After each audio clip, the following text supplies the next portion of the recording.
I grew up in a family where all the attention was focused on Madison, my older sister.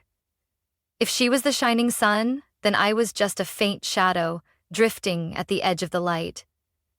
I can't remember the last time my parents truly looked at me with pride, but I remember very clearly the moments they cherished Madison, like a precious gem. As a child, I tried so hard to be seen. I participated in every school competition, from debate to science fairs, hoping that one day my parents would look at me the way they looked at Madison. But no matter how much I tried, the result was always the same. I still remember one evening when I was 12. It was the night of the school's science fair awards.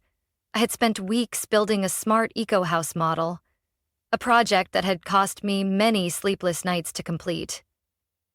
When they called my name for first place, I could hardly believe my ears. In my hands were a certificate and a gleaming medal, and my heart was filled with hope. When I got home, Madison was sitting on the sofa, beaming as she talked about the dance routine she had just performed at her school's dress rehearsal. Everyone clapped so loudly, Mom.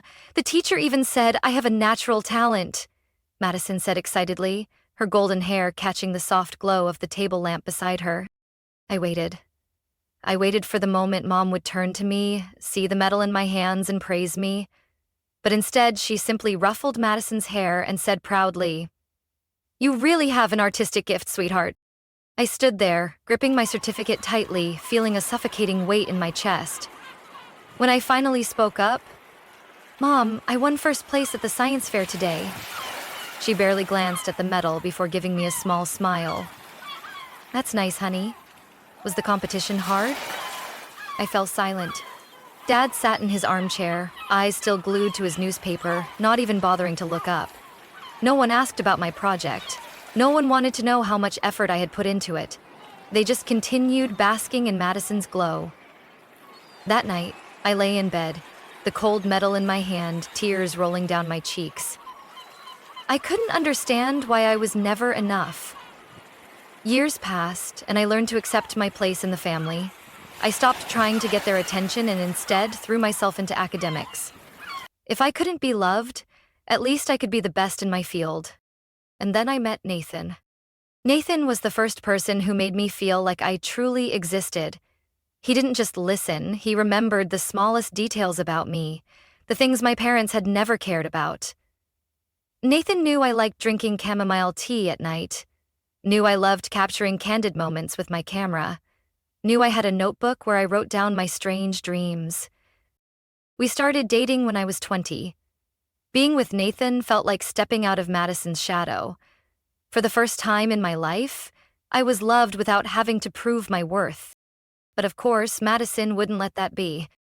I still remember the night Nathan first came over for dinner with my family. Mom brought out her best dinnerware, and Dad poured drinks as if we were hosting an important event. But I quickly realized that the dinner wasn't about me. It was about Madison.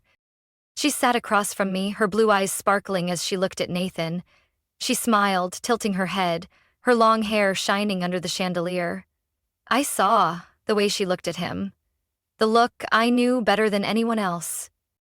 "Nathan, what do you do for a living?" Madison asked, her voice unusually sweet. Nathan smiled. "I'm an assistant designer at an architecture firm."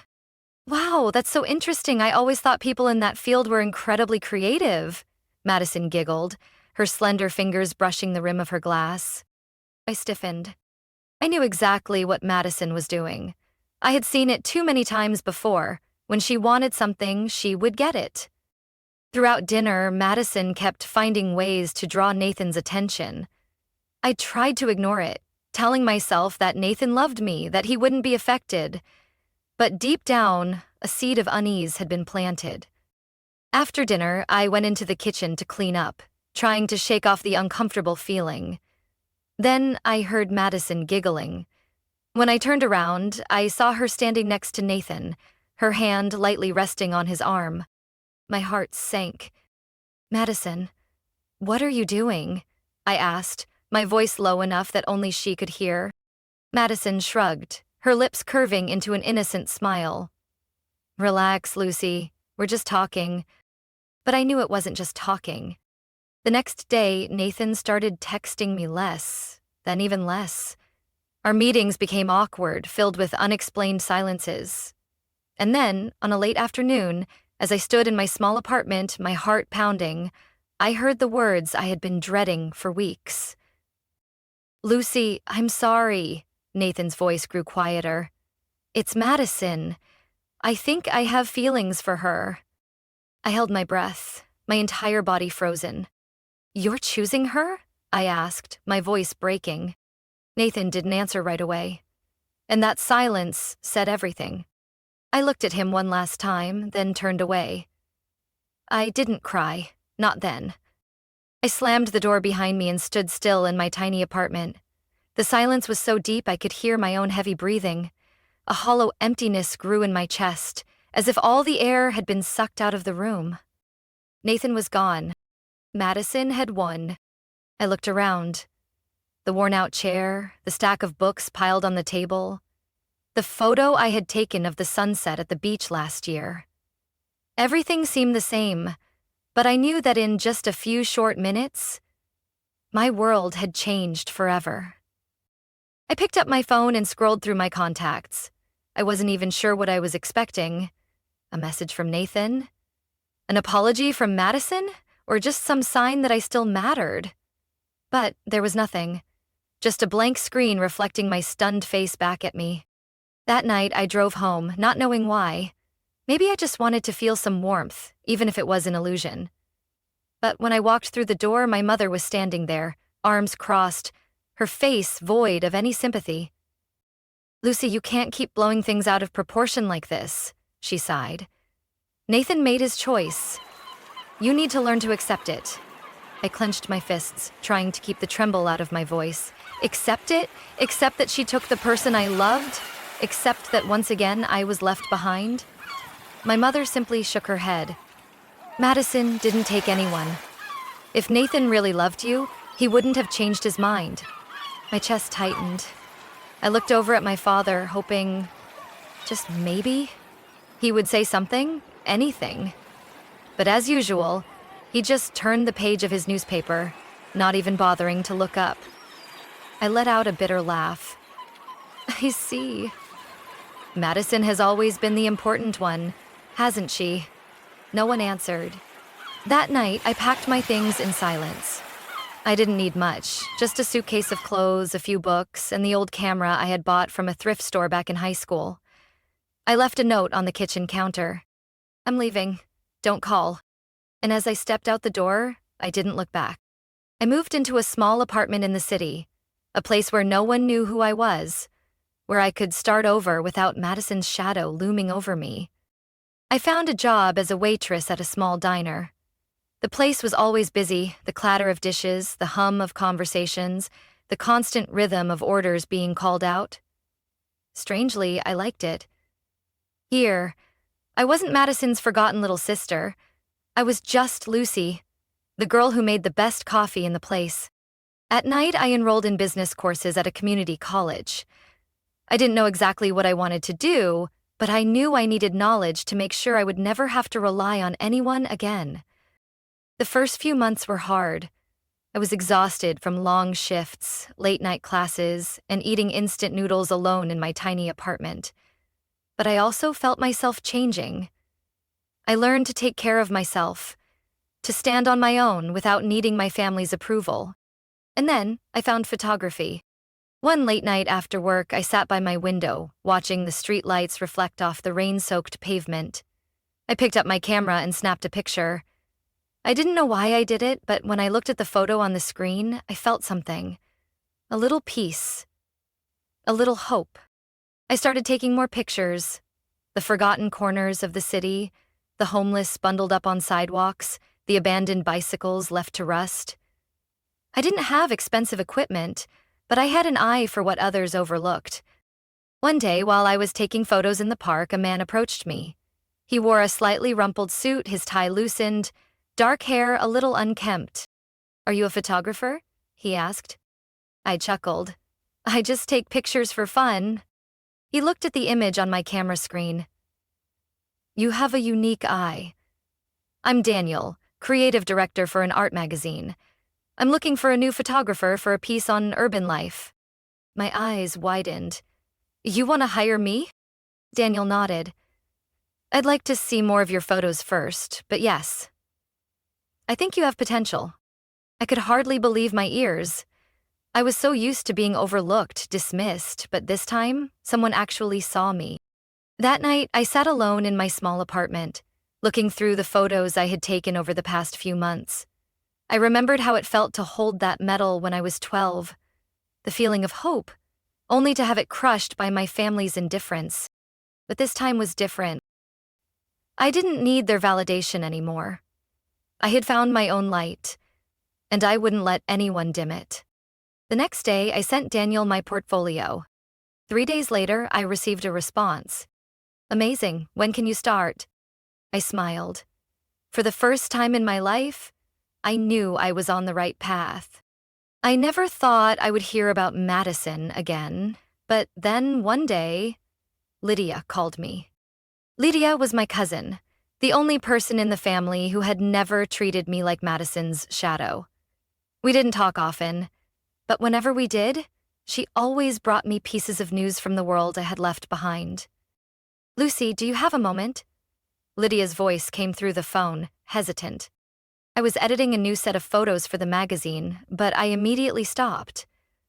What is it? Lydia sighed. It's about Madison. And Nathan. I tensed, my fingers tightening around my phone. Even after all these years, that name still had the power to pull me back into the past. I don't care, I said, trying to keep my voice steady. I think you might, Lydia said cautiously. Their marriage is falling apart. Nathan hates his job, and Madison is spending money like it grows on trees. They're drowning in debt, but still trying to keep up appearances. I let out a small laugh, not out of satisfaction, but because of the irony. So, I asked. Lydia was silent for a moment before she continued. You know, everyone in the family still talks about Madison like she's the greatest person in the world. But I'm starting to see the cracks. Your mom, Aunt Linda, used to brag about her constantly, but now she's starting to talk about you. I froze. Why? Because you made it, Lydia said. And Madison didn't. Madison and Nathan had been married for less than 3 years, but their life wasn't what she had imagined. Nathan used to be an ambitious young man, but after marrying Madison, he got stuck in a dull job at a finance company. Madison, on the other hand, spent recklessly, buying luxury items, traveling, and posting pictures online to maintain her perfect image. But behind those polished photos, reality wasn't so glamorous. Nathan is miserable, Lydia continued. He can't stand Madison anymore. They fight all the time. Madison refuses to give up her lavish lifestyle, but Nathan is getting exhausted trying to keep up with it. I leaned back in my chair, processing what Lydia had just told me. I used to think that leaving was the only way for me to find peace, but now it seemed like Madison was falling into the very trap she had created. I didn't say anything, but Lydia kept going. They're on the verge of splitting up, Lucy, and I don't think Madison knows how to handle it. I glanced at the photo on my computer screen, a picture of a little girl standing under a streetlight, her eyes filled with hope. Once, I had also waited for something from my family, a sign of recognition, a little love.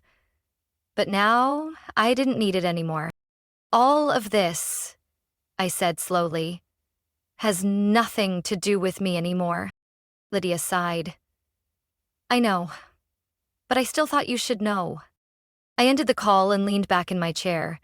No matter how much I tried to leave the past behind, it always found a way to return. Things didn't end there. A few weeks later, Lydia called me again, this time with different news. Lucy, it's about Uncle Robert. I froze. My father, the man who had always been indifferent to me, who had never truly seen me no matter how hard I tried. He didn't make it, Lydia said, her voice as light as a breeze. A strange feeling washed over me, not sadness, not regret. Just emptiness. Are you going to the funeral? Lydia asked. I didn't answer right away. I knew that if I went back, I would have to face Madison, my mother, and the family that had cast me aside. But did I really need to return? That evening, I told Daniel about Lydia's call. He sat on the couch, his eyes filled with concern as he looked at me. What do you think? He asked. I gazed out the window, the city lights shimmering like distant stars. I don't know, I admitted. I don't feel anything for them anymore. But maybe I need to go, to close this chapter. Daniel nodded.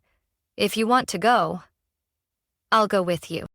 For the first time in years, I returned to my old home. I walked into the funeral in a simple black dress, feeling like an outsider at an event I didn't belong to. My mother sat in the front row, her eyes red, but when she saw me, her expression quickly changed. Not relief, but hesitation. And then I saw Madison.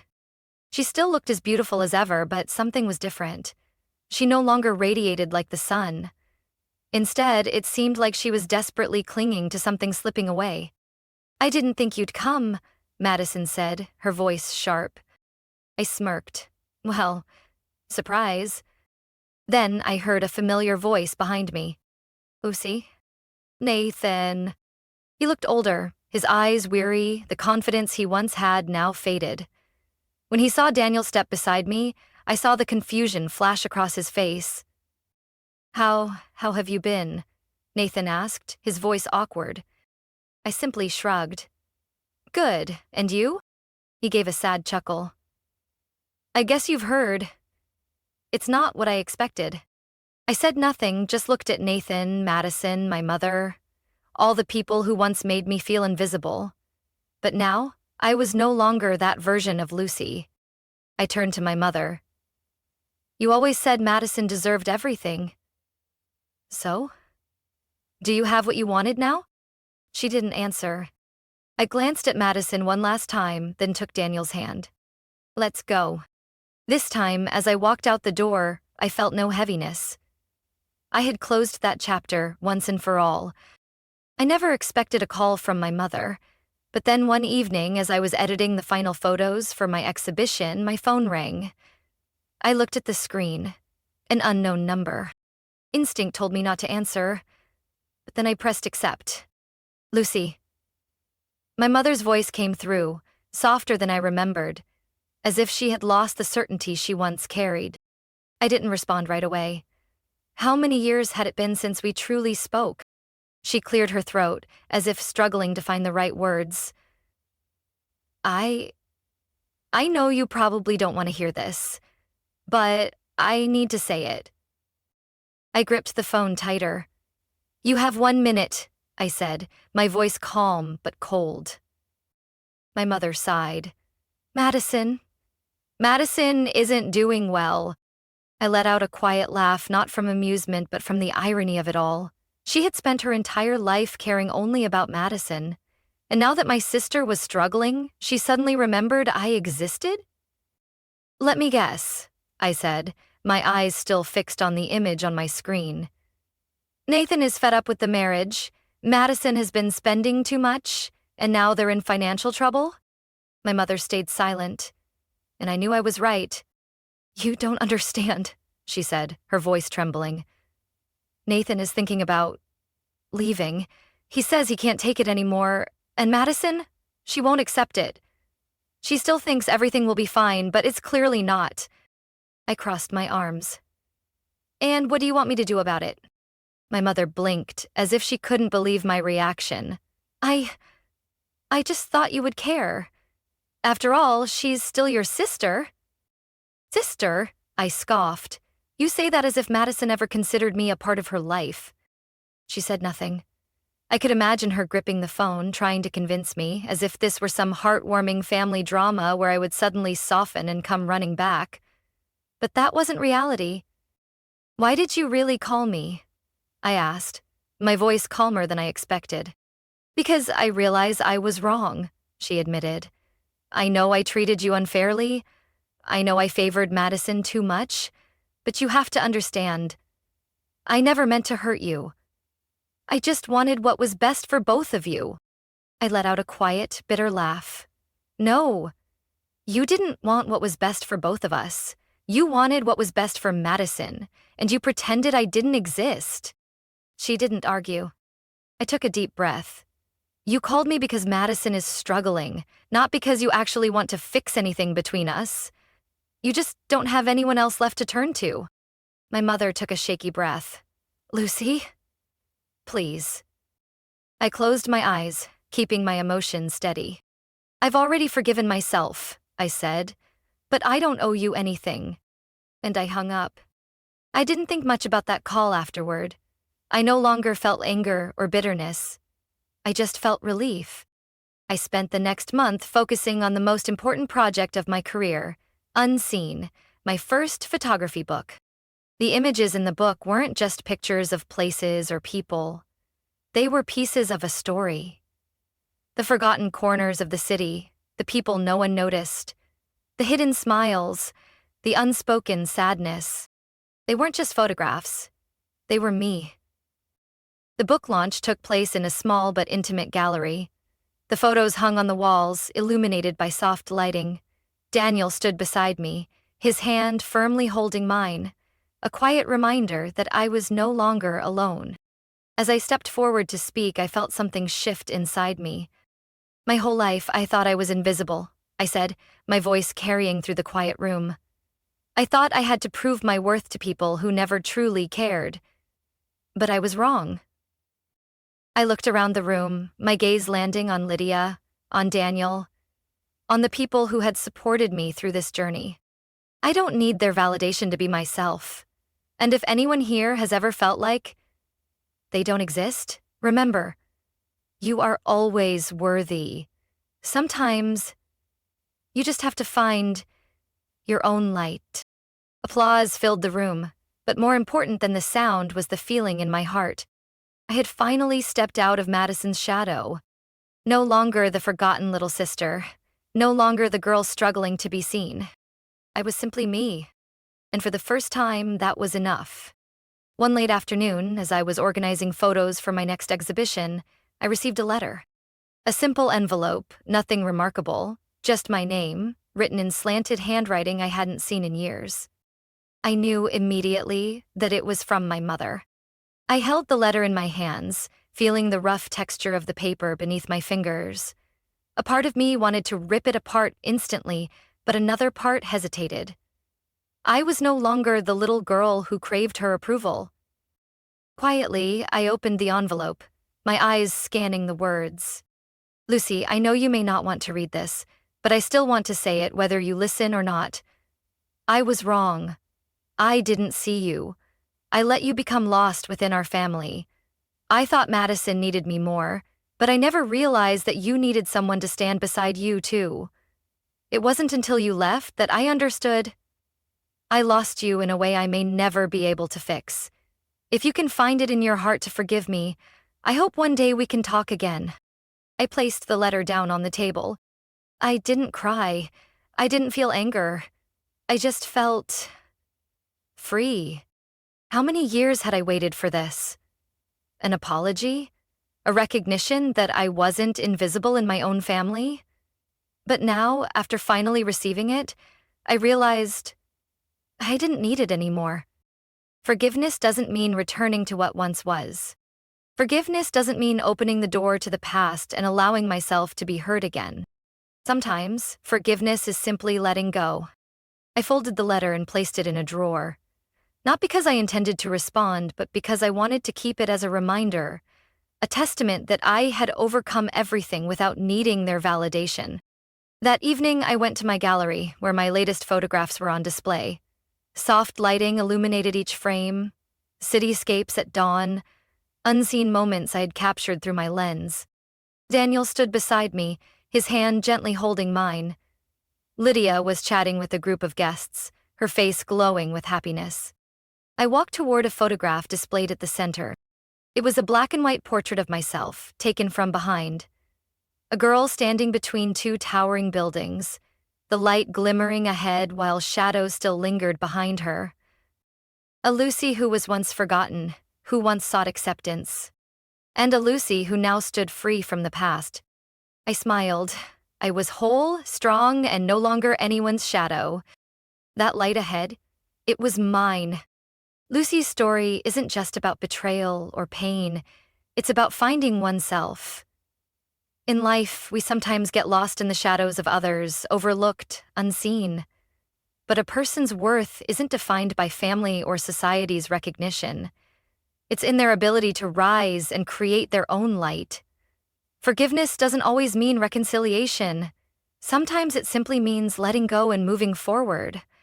And the most important truth of all, we are always enough, always worthy, whether others acknowledge it or not. What do you think about Lucy's journey? Do you relate to her story? Share your thoughts in the comments. Don't forget to follow the channel for more powerful stories about family, life, and the journey to self-worth.